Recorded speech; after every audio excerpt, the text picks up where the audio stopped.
Hello, welcome to Model Kit Stuff. It's table talk time again. Oh, I can't say cue music anymore. Tell you what, cue silence.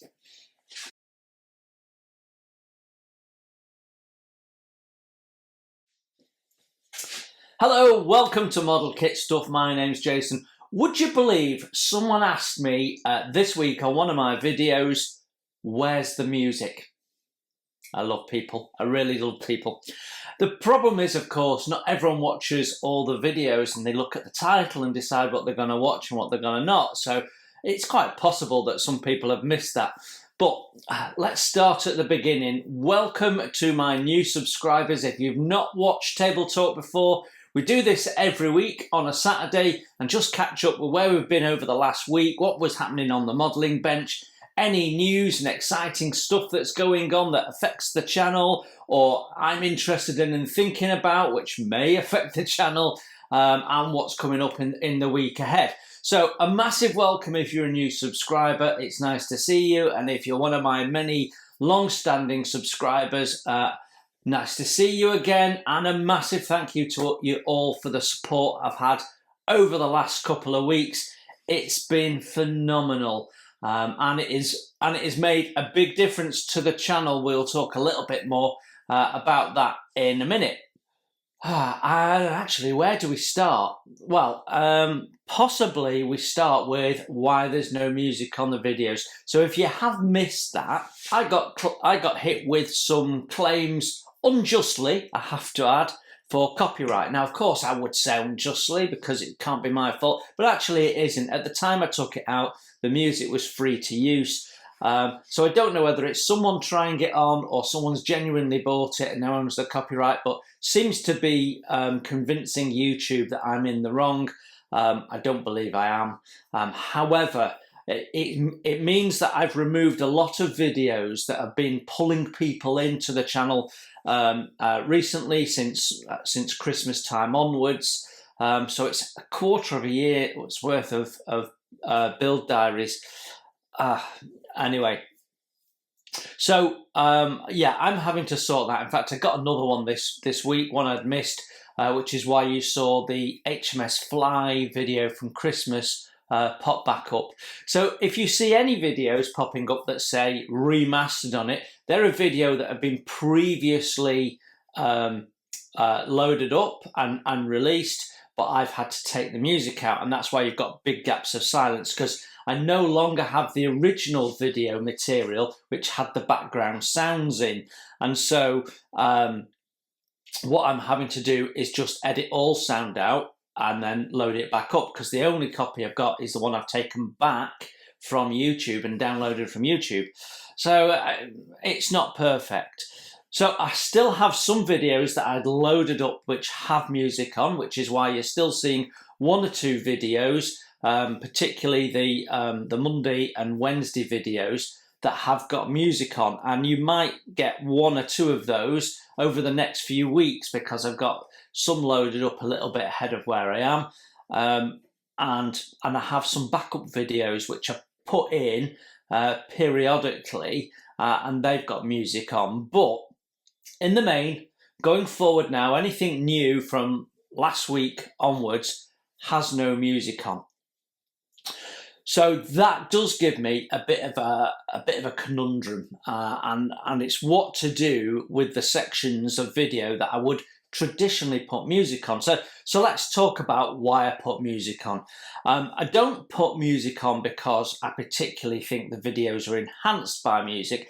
I genuinely think introduction music and outro music does help with the video, but you know, I'm not risking it anymore. But during the course of the video, it's made up from lots and lots of different bits of video footage that's sometimes shot over several sessions and certainly several weeks, and then it all gets put together in one video. So it's not me sitting down and doing some modelling for an hour and I recorded it and loaded it up. It's several weekends of several different hours at different times of the day that all get stitched together, which is why my jumper changes and the light changes and the sound can vary a little bit, because the dynamics every time you do it is slightly different. And sometimes when I'm doing it, there's people in here making their breakfast or the kettle's on, and that sort of stuff. So it's what do I do with that? Sometimes I'm modelling away and it's recording, and I'm having a conversation with Paula about her breakfast or whether she slept well. Okay, I don't really want you to hear that. So I've been wondering about what to do, and basically I've got 3 options, and probably we're going to run with all 3. First one is leave it in, but reduce the volume down so it's just a bit of background noise, because complete silence is a bit weird. Complete silence is a bit weird. You at least need to hear the sanding or something. So when it's okay, when it's sanding or TV on in the background, I'll reduce the sound down and we'll see what happens. Now, quite often I speed up those clips. So if it's a load of sanding or painting or something, I'll condense it down by speeding it up. In that case, you can't listen to the sound anyway, so they will just be silent. Or I will do a voiceover. So that's the other thing that I can do. I can do a voiceover. But quite often I'm not talking about what I'm doing because there's nothing really to talk about. So don't know how much voiceover I can do. The problem with voiceover is I don't want to be just talking for the sakes of it, because it'll be clear in the video that that's what I'm doing. And the second thing is it takes up more time because I've got to go back over it and record the voiceover again. So it's taking twice as long to produce that bit of video as when I have my iPad here and I'm talking to that and modelling. I've just done it once, but to film it and then plug that into my computer and do a voiceover, I'm doing it twice. So an hour's worth of footage becomes 2 hours worth of footage. So we've got to think about that. But sometimes I've not been able to say what I'd like to say because there is things going around. So we may get some, and we may get some silent, and we may get some speeding up, and that'll generally be silent. Or we'll reduce the volume down so that you've got a low rumble and can't necessarily make out what's being said. Of course, there is a 4th option. I might leave it in. So if my granddaughter comes in and goes, "Granddad, look at this picture," then you know what? I might just leave that in. It's all part of life, isn't it? So that's sort of what's going to happen. That's my loose plan at the moment. And as we're talking about videos, let's talk about how I intend to improve those going on. So I think I mentioned in one of the videos that I released this week, it might have been the just a big thanks video. What I've had a number of people donating to the channel, many more than I usually get, and what that's done is it's given me a small reserve of money to cover the drop in income that I am going to get from my revenue of my videos. So because my videos aren't up, people can't watch them, adverts can't run, I can't generate revenue. So I am seeing a drop in that. I'm also seeing a drop in the number of subscribers, because it's those videos that bring subscribers in. So I have got new subscribers, people who are finding older videos and older builds, and people perhaps drawn in by the Monday and Wednesday videos, but the build videos aren't drawing anyone in, and I've seen a drop in that. So it is having an effect, and that effect will carry on for a couple of months. But because of the donations, I'm a lot less concerned about the impact, because the channel is self-funding, so I don't put any of my earnings from my day job into the channel. So if I don't generate enough money, I actually don't have money to buy paint. Well, I mean, I do. I can always dip into my pocket, but I don't want to do that because, life costs money as it is. and I made a choice when I started, about 18 months after I started earning revenue, that I was actually now earning enough revenue to make this work. So that's what I do. It's self-funding, and so new ads to the stash that become first impressions videos, they have to be paid for out of the revenue. So drop in revenue, and that can affect not necessarily the volume or the fact that I can get model kits for review, but I might be going, right, I really want that one, but it's 80 quid, and actually I can only really afford 40 quid, so I'm going to get that one. So it's that sort of thing. It just limits things a little bit more. But I'm pleased to say that right now we're bumping along nicely, so much so that I wanted to give something back. So I know that there are still things I can do to improve the quality of my videos, and things that people talk about the most are getting in a bit closer, which is a double-edged sword because you can see how bad my modelling is. Honestly, as Ron would say, it's okay at an arm's length. But this is the other thing. This thing shakes because it's actually attached to this here at the back. So it's attached right at the top. And when I do something on here, if I'm sanding or something like that, it shakes that. Can you see? And that shakes the camera. So you get camera wobble from time to time. So I wanted to sort that. My plan was to do that this year by getting a new purpose-built camera, which I've done. So with the help of a family member and some advice, and looking at the what we got from the donations, and a payment plan that I've got agreed so that we can cover it off, and the fact that I found it at almost a third off, we'll talk about that in a sec. Everything sort of came together, and I decided to buy it now so that I can work on improving the videos for you now rather than later. So that's what we've done. Now, there's a story in there in its own right.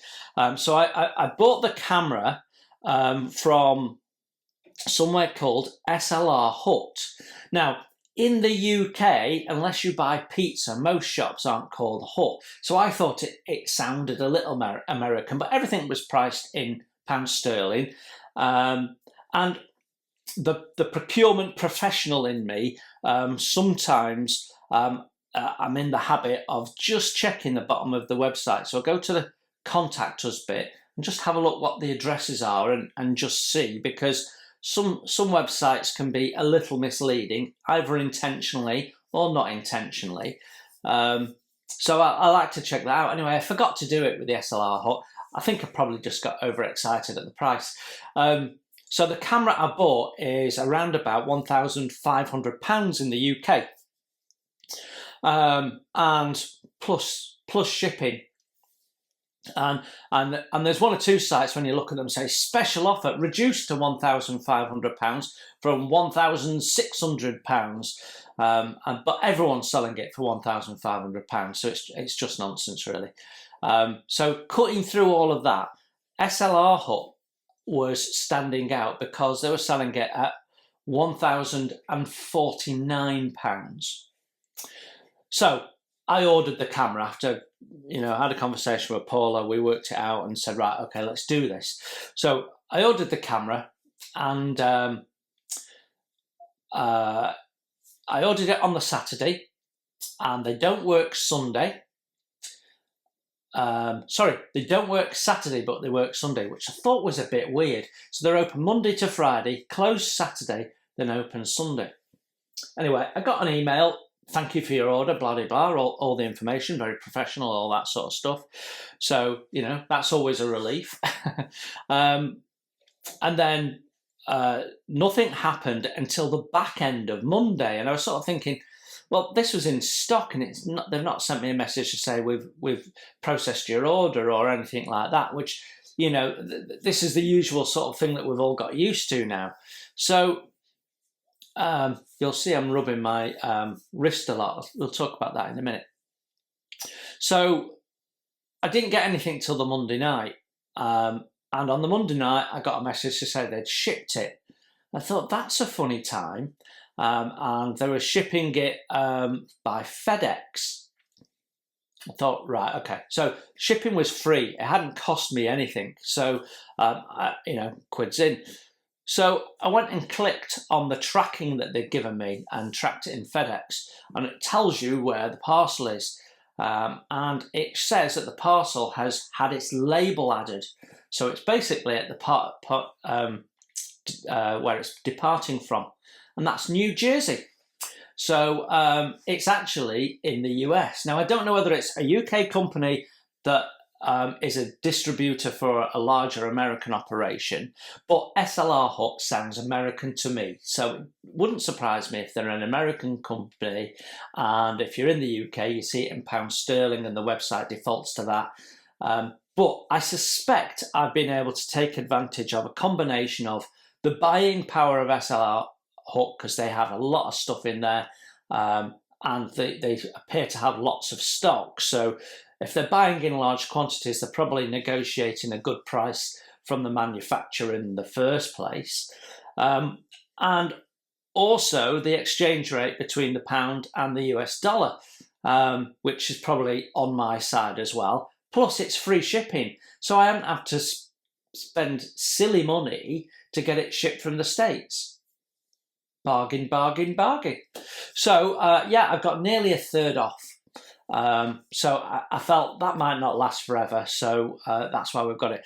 So I'm expecting the camera around about the 11th. I was hoping I'd get it this week, or maybe it'd be on here. When we get it, we will do a box opening, because I know there's at least a couple of people who are interested. Ron of the Model Ship is interested. He sort of gave me a sort of a feel for which direction to go in, and then I've done some research around that. So he actually answered. I asked him a question about what direction he thought it should go in, because he's a bit of a camera buff. He knows his stuff when it comes to cameras, and he does some absolutely beautiful cinematography on his channel. And he actually answered the question. He didn't say the question was from me in one of his videos. He said that, a subscriber had asked, and he explained his answer in the video, which was very nice of him. And then the Norwegian modeler, whose channel, if you've not watched, you absolutely should. He builds model ships and does a very good job of them. In fact, I'd probably go as far as say he's one of the best ship modelling channels out there. So if you've been following my channels build and you're interested in ships and you've not caught up with the Norwegian modeler, I'll try and leave a link down below. Kenneth is his name. You really should, because he does some really lovely work. I know he's interested in upgrading the quality of what he's doing as well. And we'll get to that point. I started by upgrading what holds my camera, which is an iPad Pro. Then I'd gone to upgrading sound, and also upgrading light, and now I'm upgrading camera, which is the most expensive thing, clearly. But the camera I've bought has got 20 times optical zoom, so we should get nice and close. So that's optical, not digital. So lovely, crisp close-ups, hopefully. And 4K, 60 frames per second. So should be nice, sharp, good quality video. And it'll also allow me to plug it into my computer so I can use it as a live stream camera. So gone will be the little webcam that's dreadful, terrible, or the iPad, which is limited for that sort of thing, because I usually do them in the evening. So the light, particularly in the winter, is poor, because we're just using the artificial light in the room. I don't have any ring lights or anything like that. I don't have space for them, to be honest. I've got the ability to adjust lighting with the camera, and adjust the video settings. So if I'm using it as a live stream camera, I'm hoping I can adjust the settings and improve the light, and we'll have a much better live stream experience as well. So I'm still going to keep the iPad, and I'm probably still going to keep this for now, and we'll see how we progress. Firstly, because I want to get used to using the camera and the features. I've not had this type of camera before, so I've got some learning to do, and because it's a professional camera, means it's got a lot more buttons and stuff, so a lot more stuff to learn. It's not point and click. I'm also probably, I've identified a remote control for it, which I think will also make sense. So I can have that either attached to my tripod. I have a very good digital SLR tripod anyway, so it should be all right for this camera, I think, with a quick fit boot and all that sort of stuff. And this remote control will clip onto the tripod, or I might be able to clip it onto the edge of my desk and be able to film and press on and off and zoom in and out without having to get up and move settings on the camera. So that'll be a big upgrade. So yeah, I'm quite excited to get stuck into playing with it, but I still might want to do top-down stuff. I don't know what my camera angle's going to be yet, whether it's going to be coming from here, side on, or it's going to come from this side on, or I'm going to try and have it sort of up here pointing down, or what. So I've got some messing about to do. So I'm going to keep that for now. And I also have my iPhone, which also has, I'll just get it, also has a little tripod so that I can get in low, and some of the close-up work you've seen me do on the Gota, for example, some of it was done on the iPad, and I just mounted it on my armoured fighting vehicle paint stand, actually, and had it angled like that so you could see up close. But the problem is, you get a very small area, and it dictates where you work. Whereas I think with the new camera, we won't have that problem. But some of the stuff you've seen me do on Queen Mary 2, and some of the picture-in-picture stuff you've seen me do on Scharnhorst was done on the iPhone with this. And so I've got the iPad and the iPhone running at the same time. So yeah, so I've now got 3 options for filming, or will have on the 11th when it gets built. So when that turns up, we'll do an unboxing, because people are interested, especially if you're a fellow creator. You might be interested to see what my conclusion was the best fit camera for the budget that I was prepared to spend. I mean, you can spend silly money on cameras if you've got it, and I don't. So yeah, that's where we are with all of that stuff. Okay, we've not even talked about what happened last week yet. See, it's because I don't script things, so you never know what's coming. Right then, let's talk about what happened last week on the channel. So Monday, we kicked off the week with a tool review of this. And some of you that also saw the B17 update on the Sunday, well, I suppose that kicked off the week because my table talk was on the Saturday, so apologies, yeah. B17 on the Sunday, which is really nice. People answering the questions. 1 or 2 people sent me some emails with photos on and stuff. So a real lot of help. Thank you very, very much. Because I'm a little bit pushed for time with all the reworking of my videos, so I haven't been able to sort of jump around and do research on the internet because I'm really busy at work at the moment. So my bucket is full right now. So people sending me those photos has been very, very helpful. Someone sent me a PDF with lots of interior photographs, which was wonderful. It's actually, you have to be careful because it was clearly a restored aircraft. But the ammunition boxes for the fuselage side guns, in the instructions, Airfix instructions, says aluminium. But these were clearly wood in this aircraft, and that's made me think, well, which way do I go? a wooden crate for ammunition makes sense in an aircraft, but so does an aluminium one. There's so much plywood in that aircraft. I suspect there should be wood, but don't know. Anyway, Monday we did the review of this. Now, in the review, I don't use it. I have, since I recorded that, I have used it a couple of times, and I've got to say, it sprays really, really nice. Really, really nice. I mean, I put grey primer down on my B17 with this, and it went through lovely. The only issue I had was I got a little bit of paint dribble and leak from the cup, and that was my fault because I hadn't tightened the cup up properly. It was a little bit loose, and that was my fault. But yeah, it goes down really, really nice. And a lot of people were interested. Some people made the comment that they already had them and loved the brushes.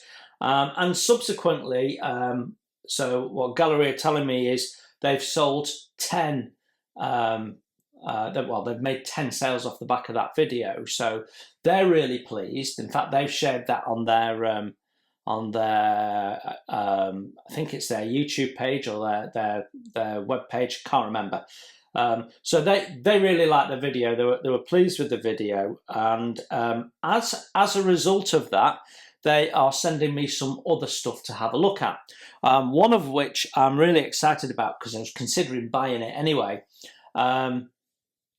Which is their I think it's called a swan tail. It's basically a trigger airbrush, and it's going to be perfect for painting that hull. Also, there's a different nozzle head for it, which gives you a wide spray pattern. So I'll be able to go over in one sweep and put the hull red down and not have to be doing and loads of layers. Can't wait to get my hands on that. If it's anything like the quality of this, I'm going to love it. I know I am. So if you missed that, go and check that out, because this is their entry-level one. And as I explained in the video, it goes well beyond entry-level, but it's still entry-level price. I put a link in. In fact, I'll put the link in this video as well, so you can go straight to the website from this video. Do use the link, because you can buy these on Amazon, and someone told me that they'd seen them on eBay.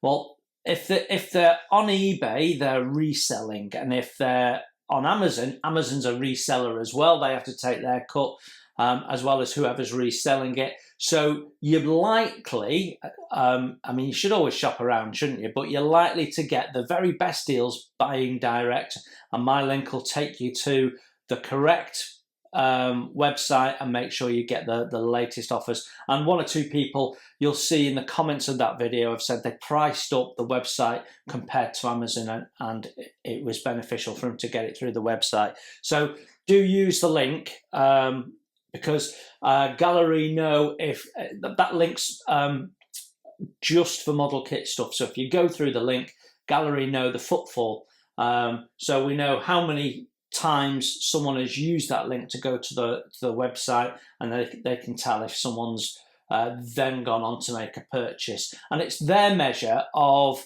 what I think of this product and the success of the video. So I will get more stuff over time to review if people are using that link to go to the website, and it shows that the video is doing what they would like it to do, which is why they gave them to me in the first place. But I will reiterate, as I say in the video, they've given them to me on the understanding that I give a fair and unbiased view, and I genuinely have. Now, not next week, but the week after, I'll be reviewing this, which is the Mobius Point 3.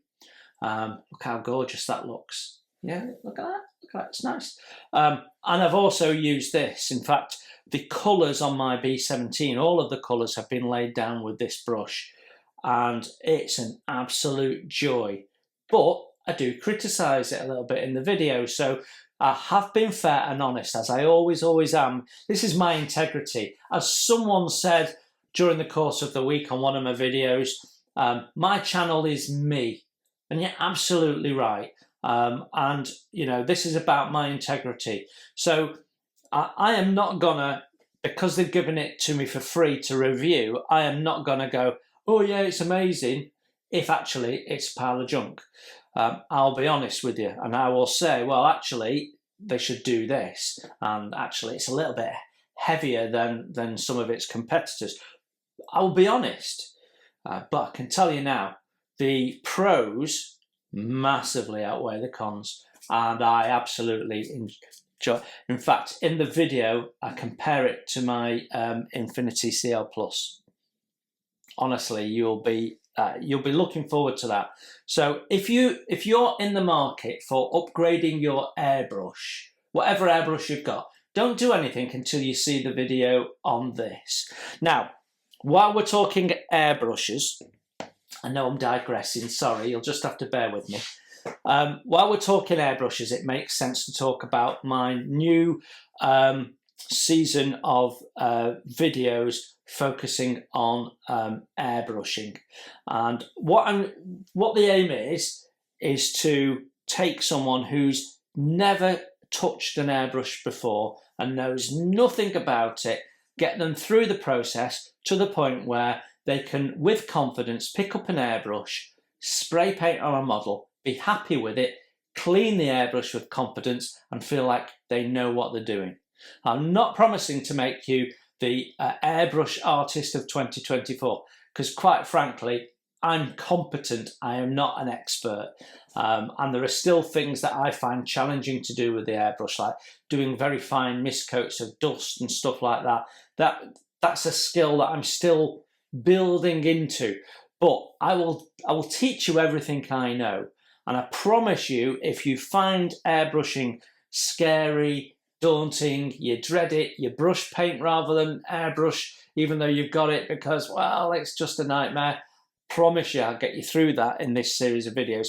So I started filming them this week, and what we've done is we've sorry, I'm holding my stomach as well. I've not been very well this week. We'll talk about that in a minute. What I'm doing is, with the first video, is I'm talking about what you need to getting the kit together, and how to decide what airbrush is the right airbrush for you, what equipment you need, and most importantly, more important, because everyone asks me, what's the best airbrush to get? I see people being asked that all the time, and I see people giving incomplete answers. You know, what's the best airbrush? Well, the most expensive one you can afford. It's the wrong question, and it's an incomplete answer. So I'm going to go through it properly, because actually we start with the compressor and where are you going to put it? That's the most important question if you're starting airbrushing, because a lot of people get this wrong and they go and buy an expensive airbrush and get a cheap compressor because it's only air in it. Big mistake, and that's going to affect your ability to airbrush, the effect you get on your model. You know, there's no point spending £200 on an airbrush and 50 quid on a compressor, honestly. So I'm going to take you all through that, help you build your budget and decide, help you make the decisions on what kit you're buying. That's where we're going to start. It probably won't be the most exciting video I've ever recorded, but if you've never done airbrushing and you want to start, it might be the most important video you've ever watched, because honestly, so many people complain that they're no good at airbrushing, and it went wrong the moment they didn't consider the kit properly. So that's what we're going to focus on. That's the first video. I do have a date in mind for when that's going to come out, but it's not just yet. So I want to start building it up and make sure that they are right and I haven't forgotten anything and that sort of stuff. So we're going to focus on that, and these airbrushes are going to be featured in there. I'm going to be using them, I'm going to be talking about them, And I'm looking forward to having a play with this other one, other bits of equipment that they're sending me. So that'll be cool as well. So we're done with airbrushes. Let's move on to what happened on Wednesday. So Wednesday, first impressions day. Airfix members kit review. So hadn't seen anyone review it. So I recorded it a little while ago, and then there was some other things that I wanted to put into first impressions first. And because no one else seemed to have reviewed it, I thought, do you know what? I can afford to push that back a little bit. So that's what I've ended up doing.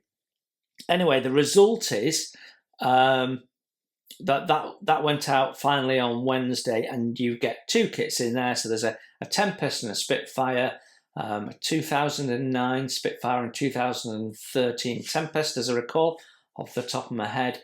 And we just review those kits. And you know, I think it's important because people skim past that. They go, this is what you get if you get membership. Well, you get these two kits here, dump, and you get, and hang on, are the kits actually worth having? Because that's, you know, you paid for those in your membership. They're not, your membership costs this and we gave you the kits free. They might like to tell you that, but actually you've paid for everything you get in there. And, you know, you might have got it at a bargain price or a cost price or whatever. But are they actually worth having? So that's why I decided to take a look. And they both look nice. Obviously, the Spitfire's older, and you can see the difference, how far Airfix came between in that 4-year period of fairly simple Spitfire to a much more complex Tempest with options for having the wing panels open so you can get to the ammunition barrels, you know, in 172. It's really lovely. And my daughter's built it. She built it, and she didn't use the decals, and she didn't use the instruction paint scheme. She painted it silver and put a black flash stripe down the side. And then she painted the rockets red, and it looked really cool. She mounted it on a base, wheels up, so it's flying with the red rockets and stuff. She loved it, and actually I was quite impressed. I thought it was pretty good. And she had no problems putting it together. So I probably manage it, I reckon. Yeah, then 9-year-old could. I think I can.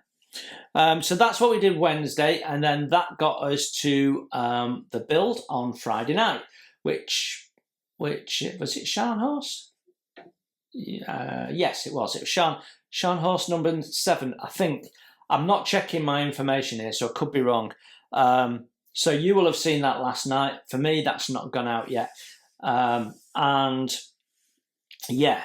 That leads me nicely into Scharnhorst builds are going really well, but I am conscious that we're lingering on the hull. And let's just get this out of the way.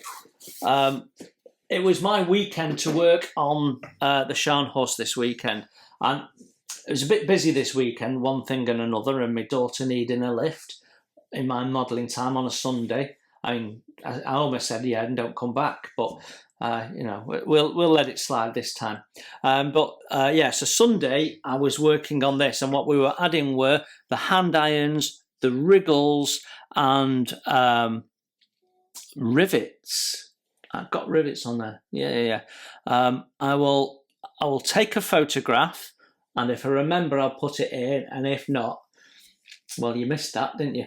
Yeah, I've got rivets on there. So I'm really pleased with how it's coming together. I've not done as much as I'd like, but tonight is my modelling night, Thursday night, and I'm hoping to finish getting the wriggles on, because the hand irons are done, finish getting the wriggles on up to this point here, and then flip this over and do the other side. We also put weld seams on, and I did it in a different way than I did at the front, and I'm actually happier with it. And I have Nigel to thank for that. It was his idea, so he's clearly done it before, and it worked really well. And more to the point, it was quicker and probably more accurate. So really nice. So we're doing the detailing now. So all we've got to do is finish detailing all of this on both sides. And then I've got some more scratch building to do. I've got some dead eyes and bits, which I might do while I'm working in this area. and then we're ready for paint. So this new airbrush can't come soon enough with its big nozzle and trigger mechanism, and off we go, paint a barn door. It'll be perfect. So that's what I'm looking forward to, getting some paint on this. Then you guys will feel like we're actually starting to make progress. I'm a little concerned that there is not enough material from this filming at the weekend, because I did about 4 hours on it, and it's probably 20 minutes of video, if that. So we might at that point do the B17 live stream at that point to fill a Friday night where I don't have material for that. Anyway, that is where we got to on the modelling bench. We did do some more Endeavour as well. So I recorded the next instalment, which actually wasn't anything on the Endeavour. I actually focused on making the stand for it look presentable, so you can use it as a display stand, not just a build stand. And it came out really nice. So that was that instalment done. So yeah, that's what's happened on the modelling bench so far this week. I probably would have had more time on Scharnhorst, but I have been editing videos as well, which is somewhat annoying, but it is what it is, you know.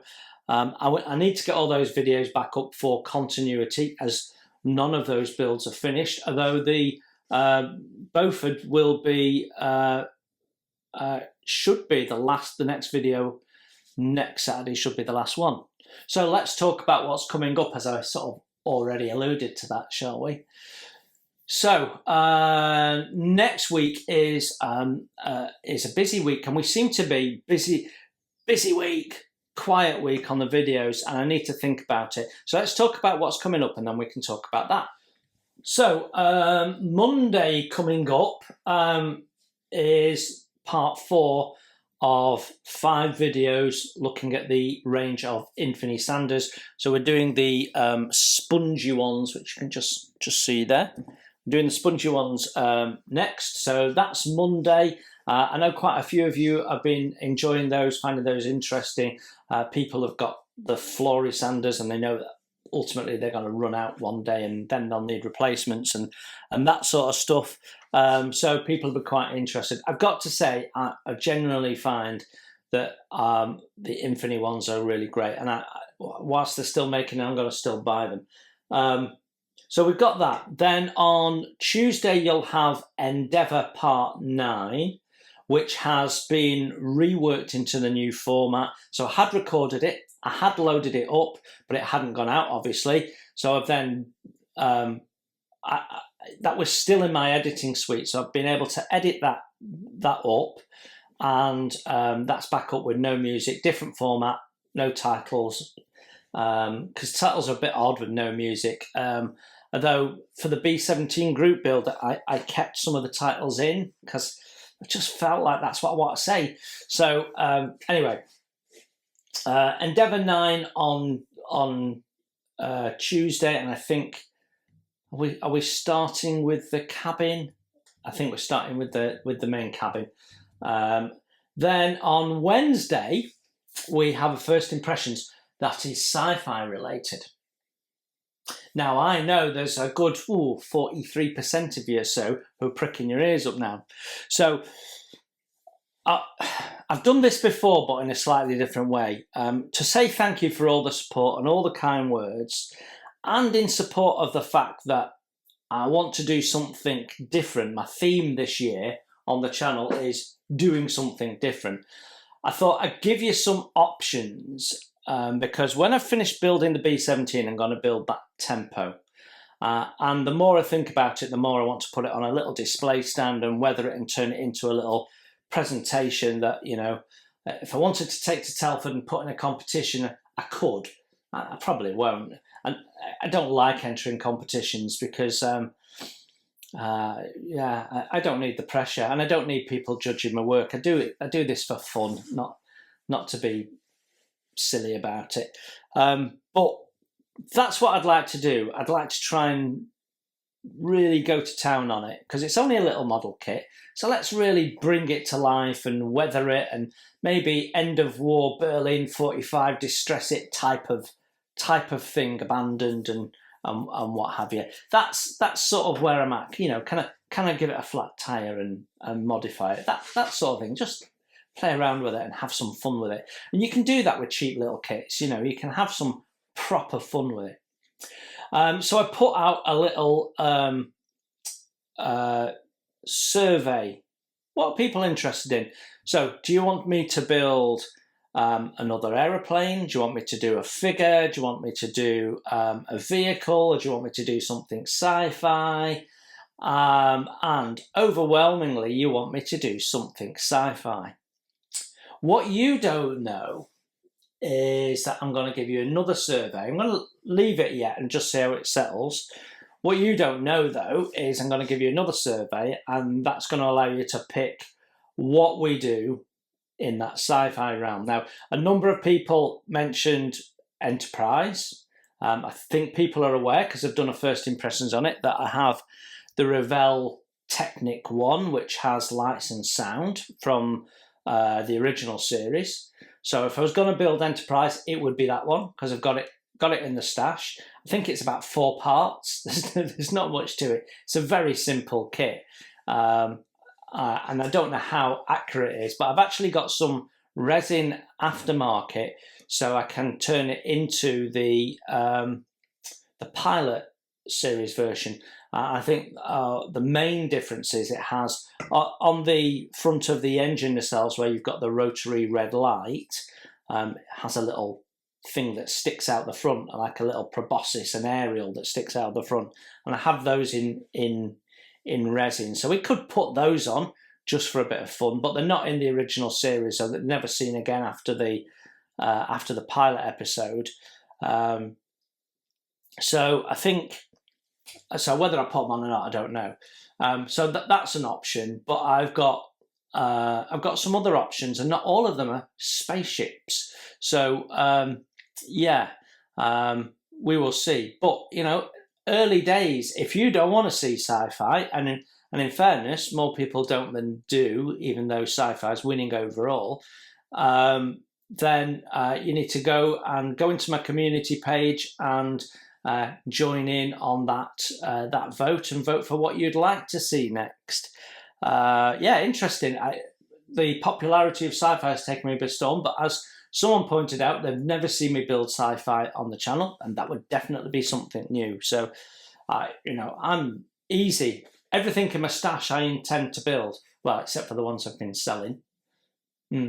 Okay, so needs to be built at some point. So why not? Let's see what the survey says. Then I'll put together what the options are for sci-fi build on the channel and see what people want to go for. I suspect I know the answer, but let's give everyone their say, you know.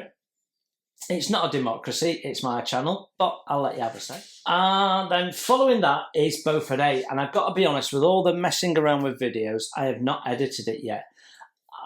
I think that might be the last one. Pretty sure it might be the last one. I'm not 100% sure, clearly, but I think it might be.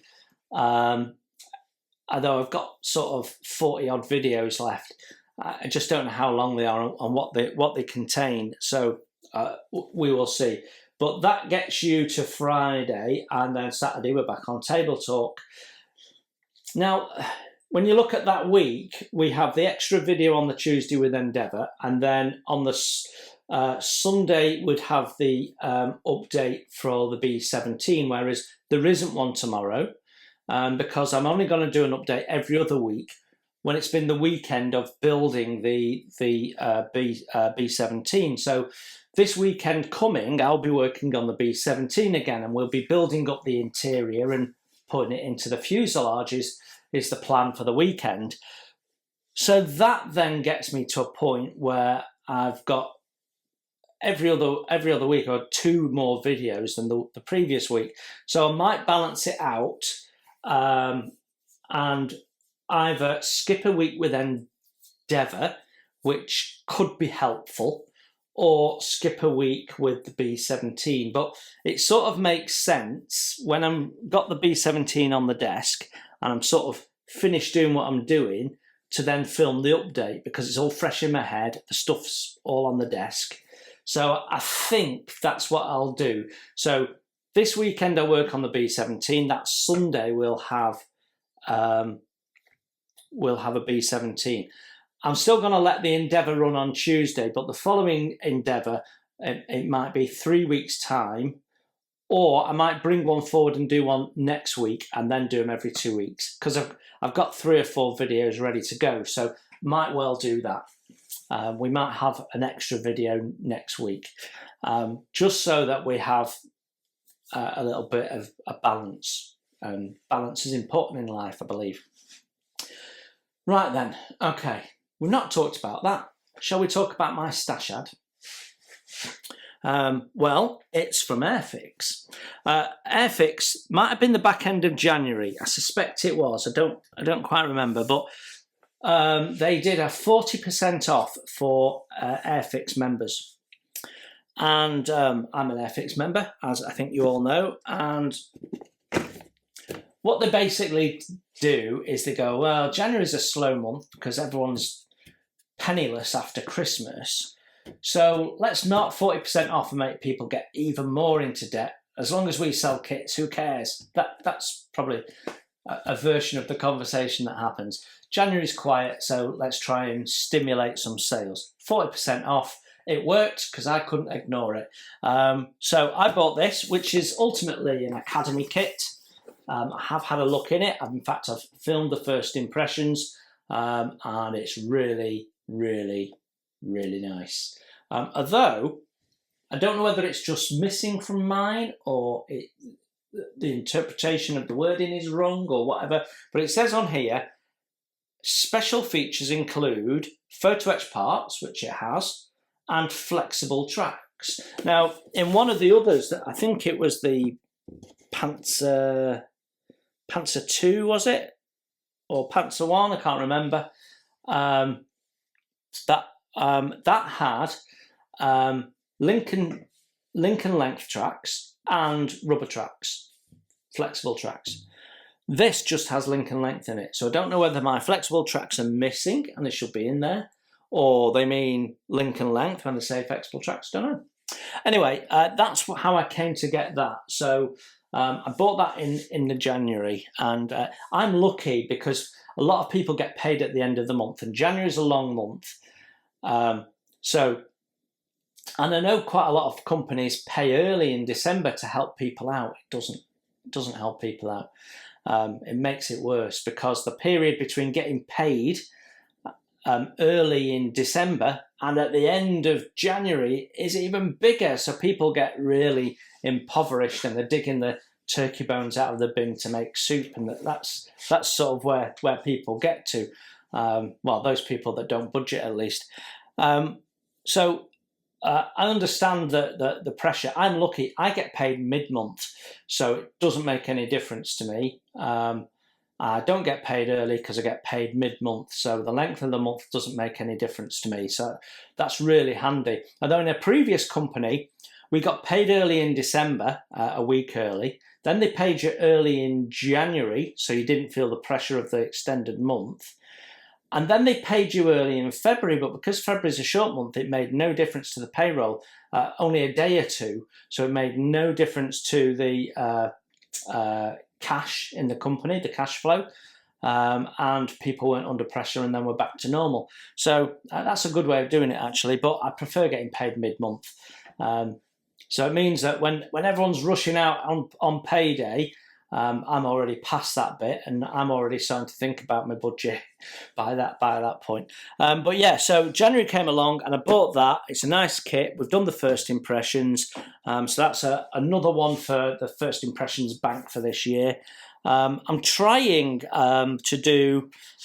get one of each basic variant of Panther tank again. I'm revisiting something I did in the 90s, in my 20s, and I was trying to build all the German tanks and its variants, and built quite a few, but you never got anywhere near all the variants. That course, a lot of the variants weren't out then, of course, in model kit form.